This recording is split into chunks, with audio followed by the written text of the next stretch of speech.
Were the Lions really considering playing Alim McNeel this Sunday?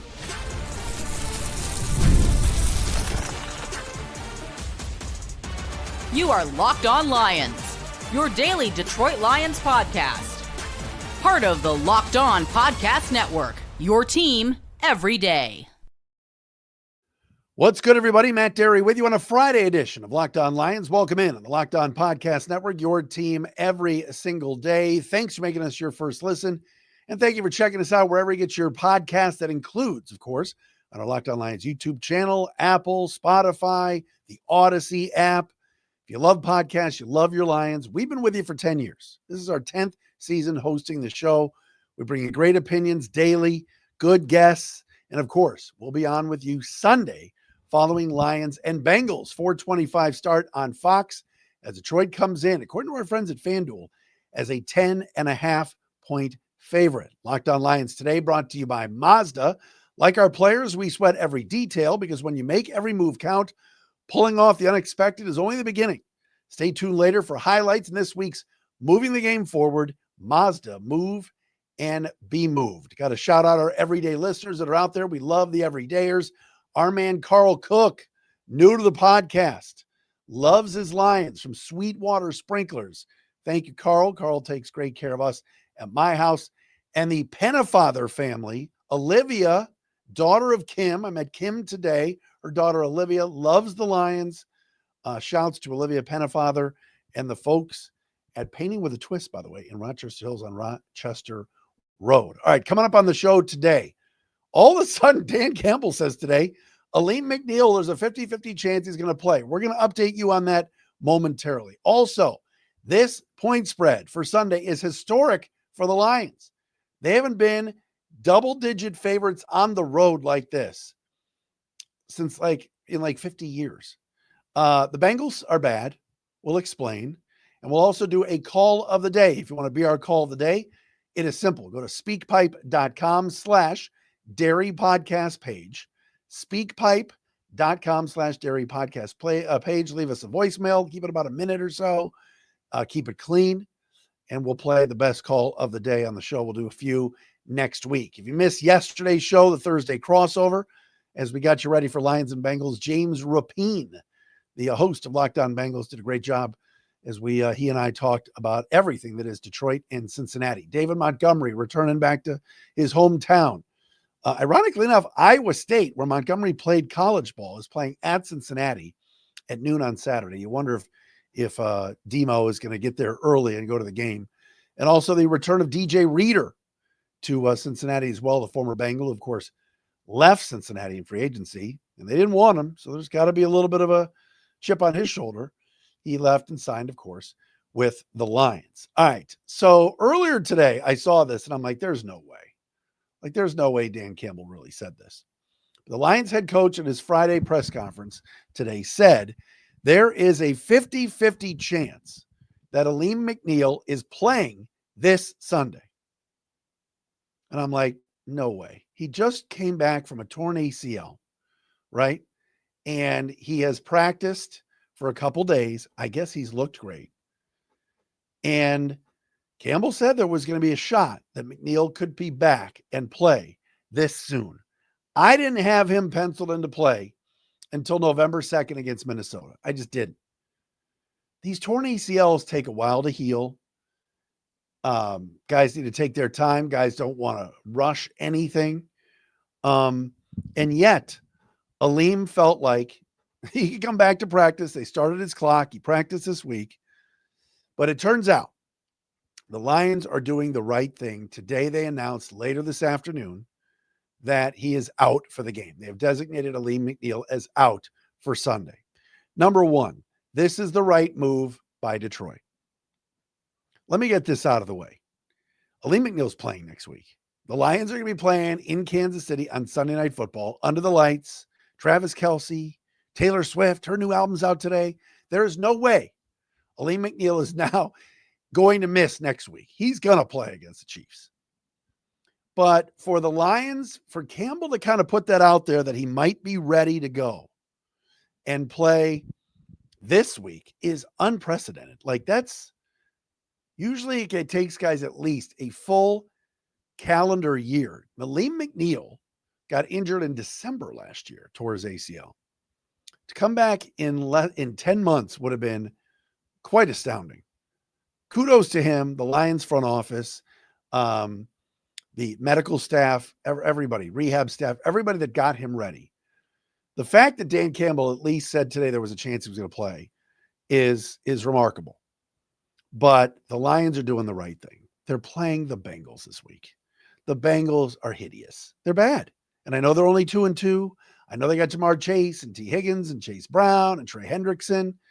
Got some nice pieces. But without Joe Burrow, they've been a mess. They've been outscored 76-13 the last 2 weeks. I got other stats to tell you about the Bengals and how bad they are. The Lions did not need to rush Alim McNeel back for this game. That would have been dumb, in my opinion. We're talking about a torn ACL. We're talking about playing on the field turf in Cincinnati. And I know most stadiums now are that, but let's wait till next week. Let's give it more time. There's no reason in a non-conference game, obviously NFC versus AFC, and playing a team that quite honestly is not good. Did you need to rush McNeel back for this? Again, give him all the credit in the world for working out, training, rehabbing that knee, and getting to the point where they started his clock early. He practiced this week, and it came down to today. And Dan Campbell made the decision, the Lions made the decision, hey, let's do this right and wait a minute and not bring him back. So Alim McNeel, who still has 18 more days on kind of his clock to practice, but he's going to play next week. I'm telling you, you are not keeping him out of week 6 in Kansas City. You do not have to worry about me. For all you TikTokers out there. All right. Sione Vaki, groin injury, also out. He hasn't practiced all week, and that groin's been bothering him since the preseason. So you're going to see Craig Reynolds, I'm sure. Come on, Craig. Sunday in Cincinnati. Zach Cunningham, the linebacker, also out with a hamstring. And bad news for the secondary. Good news and bad news on the secondary front. Which one do you want first? Good news, bad news. Let's start with the bad news. Khalil Dorsey has been suffering from a concussion this week. Didn't practice Wednesday, limited Thursday. Also has a wrist injury. He's not going to play this weekend. So you're down 2 corners, Dorsey and DJ Reed. Those are the guys that we know. Terrion Arnold, if you want good news, and he's got to step up and play well. You know the Bengals and Jamar Chase and T. Higgins are going to pick on Terrion. You know it. Terrion Arnold not even on the injury report today. Taken off the injury report. He had been bothered by a sore shoulder. He re-injured the shoulder this past Sunday and against the Browns, but yet practiced all week. Now no injury designation. So he's going to start on Sunday opposite of Amik Robertson. So you'll have Robertson on one side and Arnold on the other. And the Lions certainly have some other cornerback depth there with Rock Yassin, Avonte Maddox. If they got to play Brian Branch up there, they will. Lauren Strickland has been elevated to the active roster. I wanted to see Khalil Dorsey and see what he could do. Unfortunately, like I said, he is out this week, concussion and wrist. So here's Terrion Arnold, who last week at times during the game against the Browns was benched for Amik Robertson. Now you got DJ Reed out 4 weeks, Dorsey out this Sunday. So this means Terrion, let's go Terrion. Come on, young man. This is the week. Show us what you're made of. He's a good football player. He was taken in the first round. You know he's got talent. I'm rooting hard. This is the week Terrion Arnold turns the corner. Let's do it. No better test than against maybe the best wide receiver tandem in the league in Higgins and Chase. And again, I know there's no Joe Burrow. I know the Bengals offensive line is paper mache, but Terrion, this is your time, man. You don't have Amik Robertson over your shoulder taking your snaps. You're going to play. Robertson has to be out there in DJ Reed's stead. So I'm hoping for good things from Terrion this coming Sunday. And I think the Lions are definitely doing the right thing by leaving Alim McNeill out at least one more week. But he's going to want to be out there next Sunday night in primetime when the Lions take on the Kansas City Chiefs. All right, coming up next, Lions are 10.5-point favorites in Vegas, according to FanDuel. Last time that happened on the road, it's a long, long time ago. We'll tell you about that coming up next right here on a Friday at Locked On Lions.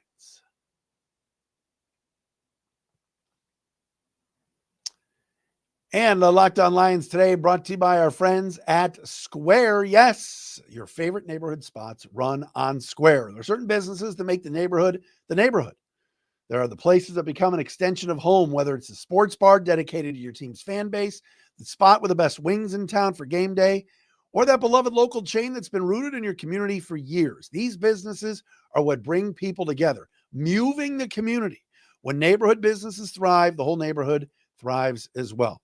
All right, what spot has Square that you love? I'm going to tell you a little story. One of our everyday listeners, my guy, Matty Style, love me some style. He hit me up with a picture of the Detroit Cookie Company. That place is fire. That place is great. And yes, part of the community, kind of place you want to walk in and everybody knows your name, getting those cookies from Detroit Cookie Company. They run on Square. When you show up as a community, it can mean big business for local business owners like the Detroit Cookie Company. Money spent in the neighborhood stays in the neighborhood. Square is a proud partner of more than 4 million neighborhood businesses around the world. You can go to square.com/go/LockedOnNFL to learn more. But before you do, go support your favorite neighborhood spot. You'll be happy you did. Square, see you in the neighborhood. And Locked On Lions today also brought to you by our friends at Mazda, moving the game forward for those who believe it's not just about playing the game, it's about redefining it. There are moments that do more than put points on the board, right? They move crowds, they move culture, and they keep moving the game forward. This week's moment that moved the game forward is simple. Last Sunday, Lions hosting the Browns at Ford Field, looking to put the game away. Aiden Hutchinson goes around right tackle and right around former Lion Cornelius Lucas. Strip sack on Joe Flacco, kept moving forward. Big time game, big time performance from Aiden Hutchinson. And that's our Mazda moving the game forward. When you follow what moves you, the unexpected is only the beginning. And like Mazda, there's more to every highlight. I should say, just like there's more to every highlight, there's more to a Mazda vehicle. Their vehicles are great. Mazda, move and be moved.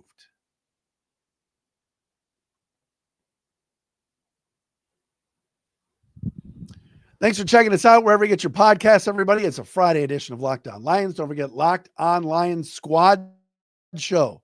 Jake Rietma, Natalie Kerwin, Bradford Banta, the former Lion, following the game on Sunday, live on YouTube and wherever you get your podcasts. Then, following that, I will release our Sunday show, where yours truly will be with you following the Lions and the Bengals, Sunday, 4:25. So we'll probably have the show in there by 8:30 or so. So refresh your podcasts, screens, your YouTubes, wherever you get your podcasts, and we do 6 shows for you a week. We are here for you, and excited about the way the Lions are playing. They have won, of course, 3 in a row, and Cincinnati has dropped 2 in a row. They have been a absolute bleep show the last 2 weeks, not playing well at all. All right, a note for everybody, and I looked this up on FanDuel, and then our friends at Pride of Detroit, my man Jeremy Reisman wrote about it today. FanDuel says the Lions are 10.5-point favorites over the Bengals this Sunday. Biggest line of week 5. Let me say that again. The Detroit Lions. Remember when the Lions were never favored ever? Remember those days, like a few years ago? The Detroit Lions are going to Cincinnati. 10.5-point favorites on the road.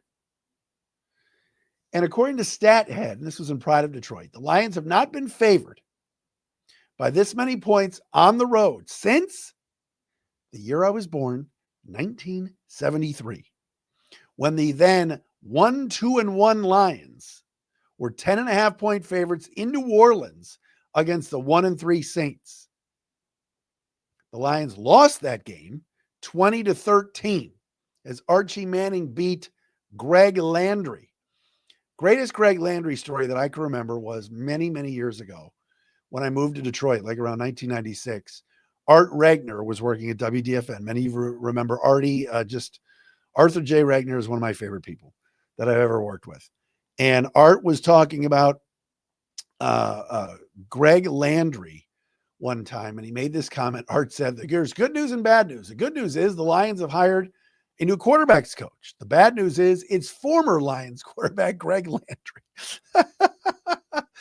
Oh, Art.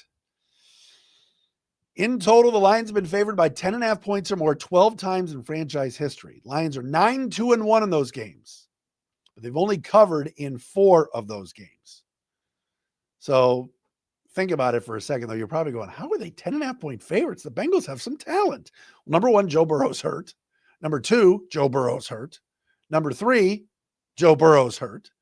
And number 4, the Bengals lost 48-10 2 weeks ago to a bad Vikings team without their quarterback. And then last week on Monday Night Football, they got pantsed by the Broncos, 28-3. Lions, of course, have just been rolling lately, winners of 3 in a row. So there you go.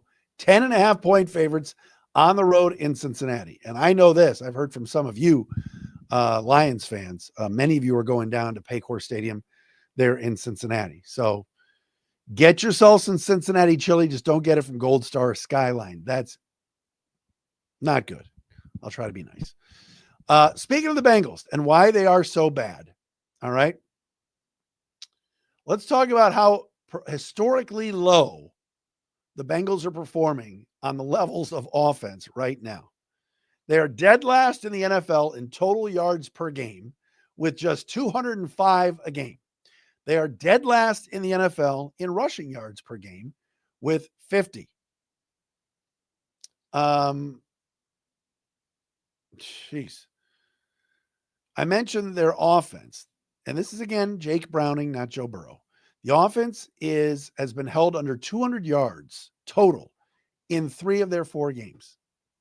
And again, they've played some decent defenses. We know they played Cleveland in the opening week and won 17-16. We know Brian Flores and the Vikings defense is pretty tough, and Denver's got a good defense. And I said this the other day, and I'll say it again. I think Denver's beating Philly this week.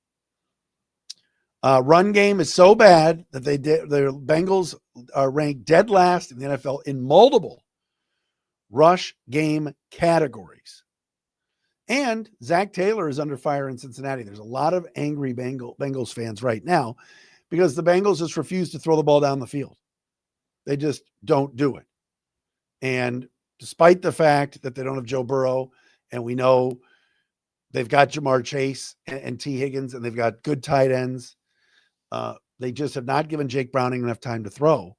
But the thing that scares me about this Sunday, and I said it yesterday to James Rapine, but I was kind of thinking that maybe they would pick on Khalil Dorsey. Well, Dorsey's not playing. They're still going to try to pick on Terrion Arnold.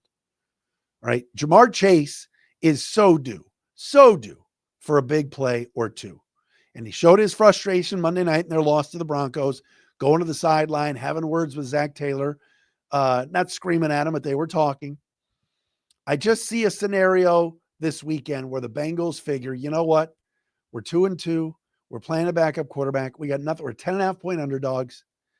And Browning's going to do a lot of back to throw and chuck it up the field, like almost like playing 500 in the backyard and hoping and praying for some sort of pass interference call. They have not spread the field at all. And the Lions defense knows this. All right. They're going to have their antennas up. And I mentioned before about injuries. Kirby Joseph has a knee injury, but he's questionable. He's going to play. Taylor Decker also questionable. You know, he's going to play. But just expect, I think the Bengals are going to try to utilize Carl Cheffers is the referee. His crew is notorious for blowing the whistle and throwing the flags.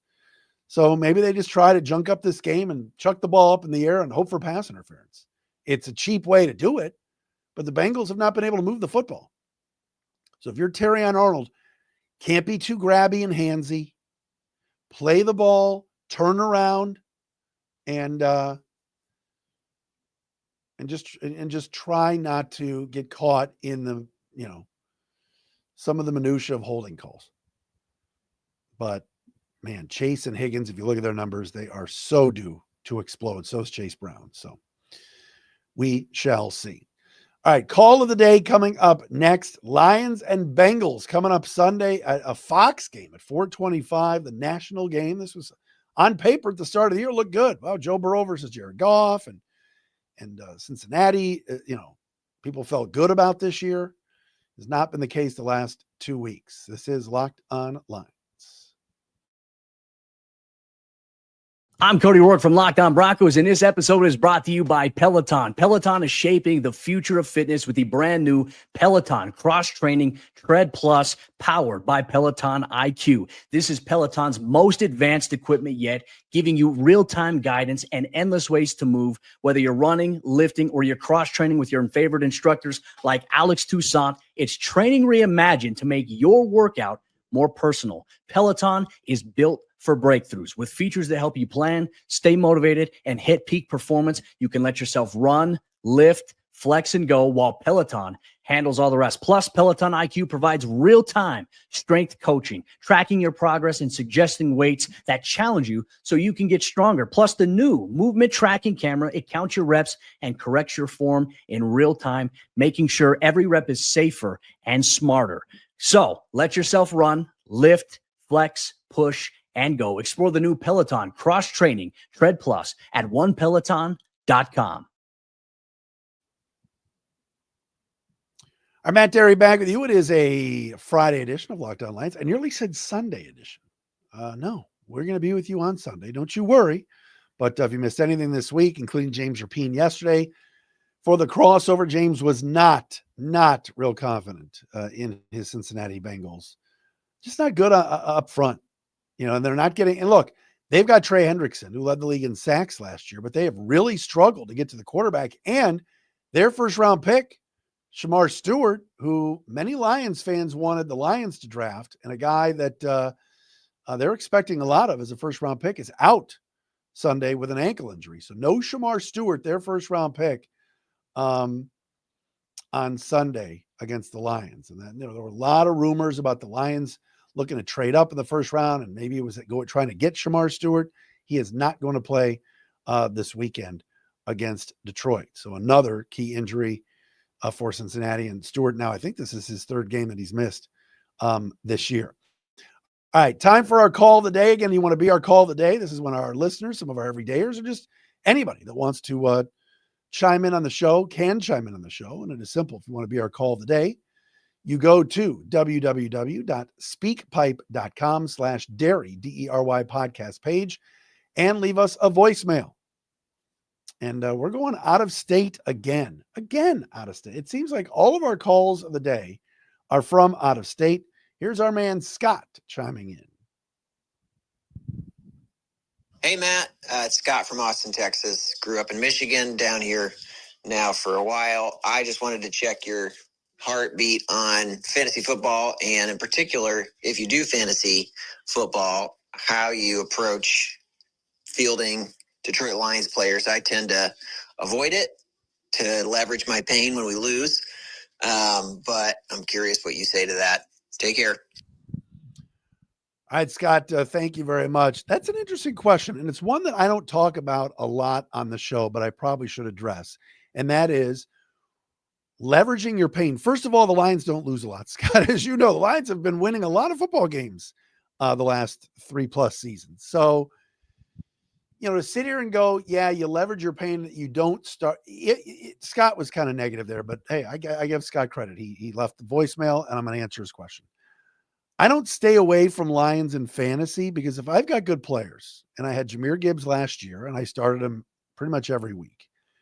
This year I've got Jamison Williams, and I have not started him yet because I think my receivers are pretty good. But it begs the question about leveraging. If you go into a Lions game worried about your fantasy players and you're not fully focused, that bothers me. I'm old school, and I'm look, you see the gray if you're watching on YouTube. I got gray in my beard. I'm 52 years old. I play in one fantasy league, our family league. We call it the Derryburg League. And I try to focus on Lion games when the Lions are playing and nothing else. I want to watch the games. I know I'm doing a podcast and I need to know what I'm talking about for you guys, and girls. But you know what? I don't want to be that guy that's constantly thinking about my fantasy lineup and not paying attention to my favorite team. I want the Lions to win. I want the fans to be happy. I want to do a good show. All these things. I have, so there's nothing worse than going to games and sitting around people that are talking about their fantasy lineups and not focused on the game. And I get it. Fantasy football is a big business. We talk about it on this show, whether it's PrizePicks or FanDuel. We had Yahoo Fantasy as a great subscriber for us at the start of the year. But when the Lions are on for those 3 hours, I'm trying to just focus on the game because all these games are important. The Lions are in first place right now, ahead of Green Bay. And so, leveraging and not playing Lions and everything else. I told fans this week, if you got David Montgomery this week, I'm playing him because I think Dan Campbell and Johnny Moe know, let's feed Monty and let him go off against his hometown team and because his sister's in the crowd and you want him to score a touchdown for her. But no, during games, Lions games, I look at my fantasy lineup. I check things out, see what the score is, see how I'm doing in my matchup, like at halftime and stuff and at quarters. But no, I don't really leverage my players or do anything like that. I think if you have Lion players, start them. Jared Goff, Amon-Ra. If you have Amon-Ra St. Brown in your fantasy team, you play him all the time. You want him to do well. So that's kind of how I view it. But all right, we are back with you. Scott, thanks for calling in. We are back with you again on Sunday evening for a Sunday edition of Locked On Lions following Detroit and Cincinnati. Lions and Bengals. Are we getting Tom Brady and Kevin Burkhardt? Yes, we are for Sunday's game. Detroit and the Bengals. Everybody, if you're going down to Cincinnati, safe travels down there as well to the Queen City. We'll talk to you again on Sunday.